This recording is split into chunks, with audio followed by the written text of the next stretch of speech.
Hello everyone, পাথরকুচি 2.0 YouTube চ্যানেলে আপনাদের সকলকে স্বাগতম জানাচ্ছি। আজকে সকালেই এসটি প্যাটের স্ক্রুটিনি ডেট দেওয়া হয়েছিল আমার ভিডিওতে। তারা যেটা 25 তারিখে একটা নোটিফিকেশানের মাধ্যমে জানিয়ে দিয়েছিল এবং সেখানে আমি বলেছিলাম 1 মাসের মধ্যে আমাদের ত্রিপুরা ট্যাট পেপার 1 এবং পেপার 2 স্ক্রুটিনির ডেট রিলিজ হবে। এখন দেখছি সব কিছু উল্টো হয়ে যাচ্ছে, 1 মাস বললে 1 দিন হয়ে যায়।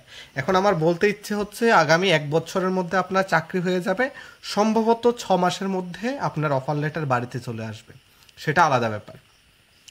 চলুন আজকের নোটিফিকেশানটা আমরা প্রপারলি ডিসকাস করে এবং পাই টু পাই প্রত্যেকটা কি ওয়ার্ডসকে ধরে ধরে আলোচনা করব, যাতে অন্য কোথাও আপনাদের এই নোটিফিকেশানটা দেখতে না হয়। ডেটটা আপনারা দেখে নিন, 26 তারিখ 6 মাস 2025। আমার যখন ভিডিওটা আপনার কাছে যাবে তখন 27 তারিখ 6 মাস 2025 হয়ে যাবে। স্ক্রুটিনি ডেট বলা হয়েছিল, this is for information to all concerned that scrutiny of marksheet. কিসের জন্য? মার্কশিট বা যেটা আপনারা সার্টিফিকেট বলুন, ট্যাট পাসের সার্টিফিকেট যেটা বলেছি। আপনি যদি জেনারেল হয়ে থাকেন আপনার জন্য 90 আপনার ক্রাইটেরিয়া। আপনি যদি এসসি এসটি পিএইচ হয়ে থাকেন, ট্যাট 2 ট্যাট 1 দুটোর কথাই বলছি 83 হচ্ছে আপনার কাট অফ। ওটা ক্লিয়ার হলেই আপনি আপনার মার্কশিটটা পাবেন, যেটা আপনার সার্টিফিকেটও বটে। তো টাইমটা কত বললো? রিপোর্টিং টাইম 11টা থেকে 2:30 পর্যন্ত বললো। রিপোর্টিং টাইম 11টা থেকে কটা? 2:30 পর্যন্ত। এবং এখানে প্রথমত ট্যাট পেপার 2 ডেট দিয়েছে। ট্যাট পেপার 2 ডেটের মধ্যে দেখুন 15 তারিখ 7 মাস 2025, 16, 17, 18, 19, 20, 21 কন্টিনিউ ডেট পড়েছে এবং সেখানে যার যত নাম্বার রয়েছে সেটা ডেট করে মেনশন করে দিয়েছে। 15 তারিখ কারা যাবে? যারা 100 এবং তার উপরে পেয়েছে ট্যাট 2তে, পেপার 2তে, সায়েন্স আর্টস বোর্ড, তারা যাবে 15 তারিখ। 96 থেকে 99 পর্যন্ত যারা পেয়েছে তারা যাবে 16 তারিখ। 93 থেকে 95 পর্যন্ত যারা পেয়েছে তারা যাবে 17।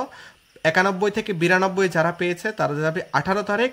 19 তারিখ যাবে কারা? 19 তারিখ যাবে যারা 90 পেয়েছে।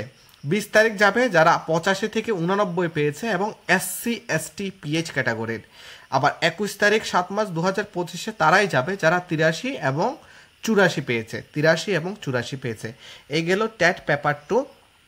এবং ট্যাট পেপার 1-এর কথা যদি বলি, 3টা ডেট ফিক্স করেছে, 22, 23, 24। 22, 23, 24-এ যারা 22 তারিখে যাবে তারা হচ্ছে 93 এবং তার বেশি নাম্বার যারা পেয়েছে। 23 তারিখ কারা যাবে? 90 থেকে 92 পর্যন্ত যারা পেয়েছে। আর 24 তারিখ যাবে 83 থেকে 89, অর্থাৎ এসসি এসটি পিএইচ ক্যাটাগরির তারাই যাবে। প্রত্যেকটা কিওয়ার্ডস এখানে ইম্পর্ট্যান্ট। কি বলেছে দেখুন, আপনার মার্কশিটের জন্য marksheet or certificate of academic and professional qualification including other relevant certificates documents of the candidate will be scrutinized during scrutiny of marksheet. অর্থাৎ এগুলি আপনার প্রফেশনাল সার্টিফিকেট বা বিভিন্ন রিলেভেন্ট সার্টিফিকেটগুলো স্ক্রুটিনাইজড করা হবে আপনার মার্কশিট প্রোভাইড করার জন্য। এবং কি কি দেওয়া হবে সেটা এখানে লিস্ট করে দেওয়া হয়েছে। লিস্টের আগে একটা কথা বলেছে যে আপনাকে সঙ্গে অরিজিনাল নিয়ে যেতে হবে এবং একটা সেট সেলফ অ্যাটেস্টেড কি? প্রত্যেকটা আপনার ডকুমেন্টসে জেরক্স কপিতে সিগনেচার করবেন নিজের, উইথ ডেট করে নিয়ে যাবেন এবং এই সিকোয়েন্সে নিয়ে যাবেন। 1, 2, 3, 4, 5, 6 যেভাবে বলা হয়েছে সেভাবে নিয়ে যাবেন। প্রথমে কি বলেছে? Download acknowledgement page, admit card, দুটোর কথা বলেছে। প্রথমে আপনার অ্যাকনোলেজমেন্ট, তারপর অ্যাডমিট কার্ড, অর্থাৎ যে অ্যাডমিট কার্ড দিয়ে আপনি 2024 পরীক্ষা দিয়েছেন। একটা ডকুমেন্টস তো এখানে না থাকলে প্রবলেম হবে, বলে দিচ্ছি। এরপর পিআরটিসি লাগবে, পিআরটিসি ছাড়া হবে না। Admit card of matriculation or মাধ্যমিক এক্সামিনেশন, অর্থাৎ মাধ্যমিকের অ্যাডমিট কার্ড লাগবে। কি জন্য? এজ প্রুফের জন্য। কারণ আমরা জানি আমরা যারা মাধ্যমিক এক্সাম দিয়ে ফেলি তাদের জন্য এজ প্রুফ হিসেবে মাধ্যমিকের যে অ্যাডমিট কার্ডটা রয়েছে সেটাই গুরুত্বপূর্ণ। যাদের কাস্ট সার্টিফিকেট রয়েছে তারা কাস্ট সার্টিফিকেট প্রোভাইড করবে, যাদের পিএস সার্টিফিকেট রয়েছে তারা পিএস সার্টিফিকেট প্রোভাইড করবে এবং মার্কশিট প্রোভাইড করবে। কিসের? প্রত্যেকটা ইয়ারের একাডেমিক কোয়ালিফিকেশানের প্রত্যেকটা ইয়ার। এবার এখানে কি কি অ্যাড হবে? আপনি 12-এরটা অ্যাড করবেন, 12-এর পর গ্র্যাজুয়েশনেরটা অ্যাড করবেন, গ্র্যাজুয়েশনের সঙ্গে সঙ্গে আপনি ডিএলএডটাও অ্যাড করবেন, ডিএলএড বা বিএড যেটাই করে থাকেন আপনারা সেটা অ্যাড করবেন, সবগুলো সুন্দর করে ম্যানেজ করে নেবেন। এবং marksheet all semester of professional, ওই যে এক কথায় বলে দিলাম এখানে, প্রথমত একাডেমিক কোয়ালিফিকেশান মানে গ্র্যাজুয়েশন এবং 12-এর, এরপরে প্রফেশনাল কোর্স অর্থাৎ ডিএলএড বা বিএডের যে মার্কশিট রয়েছে সেটা আপনারা এখানে অ্যাটাচ করবেন।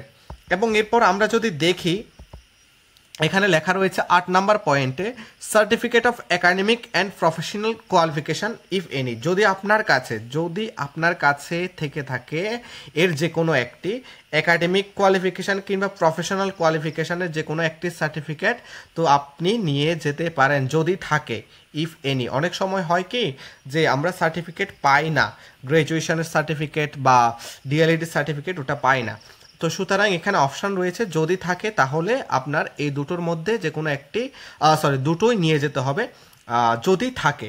এবং ফটো বিয়ারিং আইডেন্টিটি যেটা রয়েছে, ফটো বিয়ারিং আইডেন্টিটি অর্থাৎ যেখানে আপনার ফটো থাকবে এবং আপনার আইডেন্টিটি প্রুফ, এটা আধার কার্ড হতে পারে, ভোটার আইডি হতে পারে, প্যান কার্ড হতে পারে, পাসপোর্ট হতে পারে, এবং ভুল এখানে দেবেন না। এবং 10 নাম্বারটা যারা চাকরি করেন অর্থাৎ ইন সার্ভিসে রয়েছেন, ট্যাট ক্লিয়ার হয়েছে, ট্যাট 1 থেকে ট্যাট 2-তে যাবেন, তাদের জন্য নো অবজেকশন সার্টিফিকেটটা ম্যান্ডেটরি। নো অবজেকশন সার্টিফিকেট ছাড়া ভেরিফিকেশন কমপ্লিট হবে না। আশা করি এতটুকু আপনারা সব টোটালি বুঝতে পেরেছেন। এবং এরপরে ভেরি ইম্পর্ট্যান্ট কিছু পার্সপেক্টিভে আমরা যাব এবং এগুলো প্রত্যেকটা পাই টু পাই আমরা আলোচনা করব। 1 নম্বর পয়েন্টে কি বলা হয়েছে, ক্যান্ডিডেটস অ্যাপিয়ার্ড, যারা অ্যাপিয়ার দিয়ে ফর্ম ফিল আপ করেছিল কিংবা এবং কি করেছে, অ্যাপিয়ার দিয়ে ফর্ম ফিল আপ করার পর তারা পাস করেছে, টেট পেপার 1 বা পেপার 2 যে কোনো একটাতে পাস করেছে বা দুটোতেই পাস করেছে, তাদের কি করতে হবে, final year of bachelor degree of education অর্থাৎ বিএডের ফাইনাল ইয়ারের মার্কশিট প্রোভাইড করতে হবে। মার্কশিট প্রোভাইড করতে হবে, এটাই মাথায় রাখবেন যে কি বলেছে দেখুন, candidate appeared and obtain pass mark in the TET 2024 paper 1 paper 2 as the appearing candidates in the final year of bachelor degree of education diploma in education must have to produce final year past mark sheet of the said degree or diploma during the scrutiny of marksheet, অর্থাৎ মার্কশিটের scrutiny, এই যে স্ক্রুটিনিতে যাবেন তার মধ্যে আপনাদের এই মার্কশিটটা provide করতে হবে, ডিএলএড বা বিএড। যদি না থাকে আপনি যে পাস করেছেন সেটার কোনো মূল্য থাকবে না। Your candidature will be cancelled as per the terms and condition laid down in the prospectus cum instruction of TTET 2024। কোনো ধরনের অ্যাপিলও এখানে করা যাবে না। তো যারা ফাইনাল ইয়ার রয়েছেন, যাদের মার্কশিট আসেনি, আপনারা ওখানে গিয়ে আপনাদের ভেরিফিকেশনটা কাটশিট কথায় করতে পারবেন না। 2 নম্বর পয়েন্টে কি বলা হয়েছে, candidate who appeared in both paper 1 and paper 2 obtain pass mark, অর্থাৎ পাস মার্কটা তুলেছে, দুটো পেপারেই বসেছে, তারা ওই দিন একদিন যে কোনো একদিন চলে গেলে হবে। ধরুন একজন ক্যান্ডিডেট ট্যাট পেপার 1 এবং পেপার 2 ক্লিয়ার করেছে এবং তার ডেট পড়েছে ধরুন কথার কথা 17 তারিখ, যে কোনো একদিন গেলেই তার পেপার 1 এবং পেপার 2-র ভেরিফিকেশন কমপ্লিট হয়ে যাবে অ্যাকর্ডিং টু টিআরবিটি। 2 দিন যেতে হবে না, তবে মনে রাখতে হবে সেক্ষেত্রে 2টো কপি জেরক্স লাগবে। প্রত্যেকটা ডকুমেন্টস যেগুলো মেনশন করা হয়েছে সেগুলো 2টো কপি জেরক্স লাগবে, এটা মাথায় রাখবেন। আপনি যদি ট্যাট 1 এবং ট্যাট 2 ক্লিয়ার করে থাকেন, অনেকেই রয়েছে ট্যাট পেপার 1 এবং পেপার 2 দুটোই ক্লিয়ার করেছে, তাদের জন্য বিশেষত এই কথাটা, আপনাদের 2 দিন যেতে হবে না, যে কোনো একদিন যাবেন, ওই একদিন গিয়ে দুটোরই ভেরিফিকেশান কমপ্লিট করে নেবেন, অন্যথায় আপনাদের যাওয়ার প্রয়োজন নেই। If any candidate remains absent during scrutiny as per schedule, তাহলে তার ক্যান্ডিডেচার উইল বি ক্যান্সেলড, অর্থাৎ মিস করা যাবে না। এবং কোনো ধরনের কি বলা হয়েছে, যদি কোনো ত্রুটি বিচ্যুতি থাকে তাহলে ক্যান্সেলেশনে যে কোনো পর্যায়ে হতে পারে।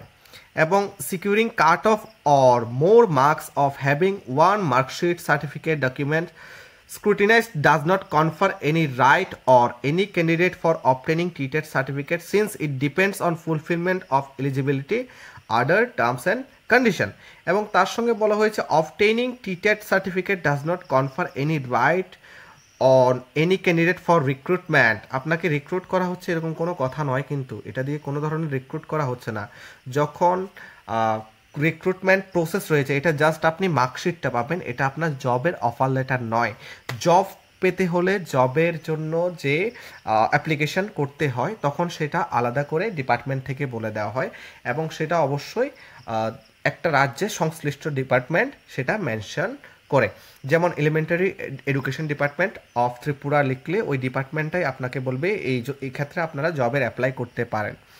এবং লাস্টের দিকে কি বলা হয়েছে, it should be noted carefully that if a candidate obtains TET certificate on the basis of any false document, যদি ফলস ডকুমেন্টের ভিত্তিতে কোনো টেট সার্টিফিকেট পেয়ে থাকে, will be treated as cancelled at any stage, যে কোনো পর্যায়ে ক্যান্সেল করে দেওয়া যাবে। আর আপনারা যে যাবেন তার জন্য টিএ ট্রাভেল অ্যালাউন্সেস বা ডিএ ডেইলি অ্যালাউন্সেস প্রোভাইড করা হবে না। কোনো ধরনের টাকা পয়সা এখানে প্রোভাইড করা হবে না। আশা করি আপনারা পুরো নোটিফিকেশানটা বুঝতে পেরেছেন এবং পাই টু পাই আমি আলোচনা করেছি। এবার আমার রিমাইন্ডার আপনাদের জন্য, বিশেষ করে যাদের ক্লিয়ার হয়েছে তারা, যদি আপনার দুটো পেপারে ক্লিয়ার হয়ে থাকে তাহলে একদিন যাবেন, তবে দুটো সেট জেরক্স কপি নিয়ে যাবেন, আপনার অরিজিনাল কপি নিয়ে যাবেন, ভুল কিছু প্রোভাইড করবেন না। আর যাদের বিএডের ফাইনাল ইয়ারের মার্কশিট বা ডিএলএডের ফাইনাল ইয়ারের মার্কশিট আসেনি তারা দয়া করে যাবেন না, সেখানে কোনো ধরনের অ্যাপিল অ্যাকসেপ্ট করা হবে না। এবং কোনো ধরনের ফলস আইডেন্টিটি যদি আপনারা দিয়ে থাকেন তাহলে যে কোনো সময় সেটা ক্যান্সেল হতে পারে অ্যাকর্ডিং টু টিআরবিটি। আর সময়ে চলে যাবেন, সময়ের আগে যাওয়ার পরে যাওয়ার কথা চিন্তা না করে, বা আজকে ডেট দিলেও পরের দিন যাবেন, সেরকম যদি হয় আপনার ক্যান্ডিডেচার উইল বি ক্যান্সেলড, আপনি যে এলিজেবল সেটা ক্যান্সেল হয়ে যাবে। সুতরাং এসব বিপদে জড়ানোর কোনো প্রয়োজন নেই। আশা করি পুরো ভিডিওটা আপনার কাছে ইনফরমেটিভ লেগেছে, আর আপনার বন্ধু বান্ধবদের কাছে এই বিষয়গুলো শেয়ার করুন, কারণ স্ক্রুটিনি ব্যাপারটা একটু ক্রিটিক্যাল ব্যাপার। এখানে সব কিছু আমাদের ধ্যানপূর্বক দেখতে হয় এবং আমাদের সব কিছু মেনটেন করে যেতে হয়। Thank you so much for listening.